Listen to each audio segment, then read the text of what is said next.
Sometimes I like to try and give people high fives that I don't even know. Oh, yeah. Let's try it. Hey-yo. Hi. Got it. Yes.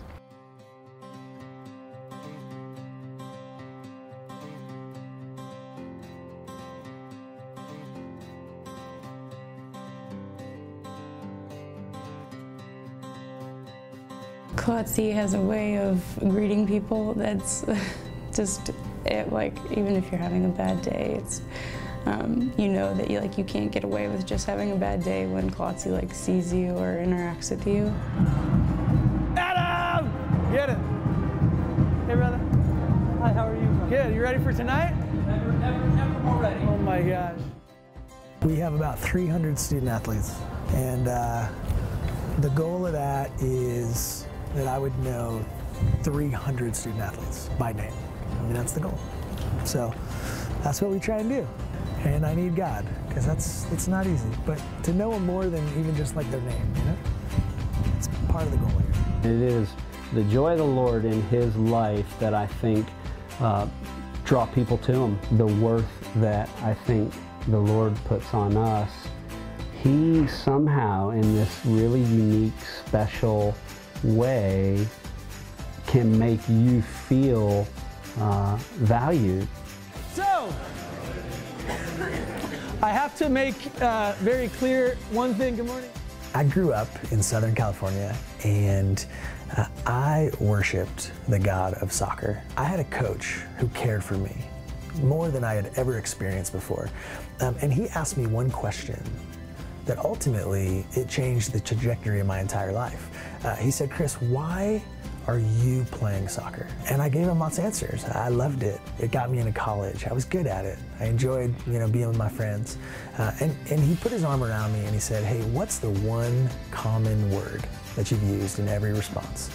And I thought about it, and it's the word I. He gently said, "Hey, what if for the first time in your life, soccer wasn't about you?"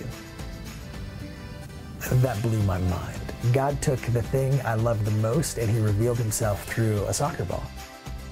You've got this paradox. He's almost like a clown on one side. See, Calista, would you like to say anything to the audience? Yet, on the other hand, there's this depth that he's got, and his ability to communicate the gospel in simple, easy to understand ways is it's phenomenal. We would come into contact with people over in Charlotte that were even like, "Oh, Klotz, he's different." And so it's I think we see that too, but we can't I can't put my finger on it. He's just showing us a different way to live.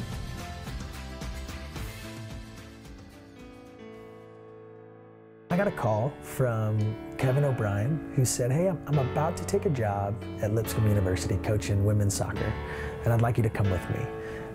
To which I pretty quickly said that there's no way. Just a couple weeks later, he called me back out of the blue and said, "Hey, is that opportunity still there?" And I said, 100%. When he committed to coming, I just knew that the impact that he was going to make was going to be incredible.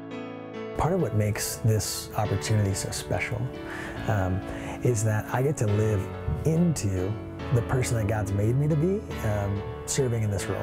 He never says it out loud, but I have this idea that he is constantly praying for people, even when he walks around. Jesus, we love you. God, thanks that you are in control of everything. God, I get to go along road trips with students every single day. They get to drive the car, and I just get to sit next to them and help navigate, help guide, help advise, and just sit and listen as they make the turns of their life and go where they're going. I get to be along that ride with them. I think they see the love of Jesus through Chris Klotz. Klotz has shown me just what it looks like to be the hands and feet of God. You might be someone's only interaction with Jesus, and so he takes that job very seriously, and I think it's been really inspiring to see that. Why do I do what I do? Ultimately, because God's at work, and I'm just trying to join Him in what He's doing. Ah, nice. Girls, keep it up.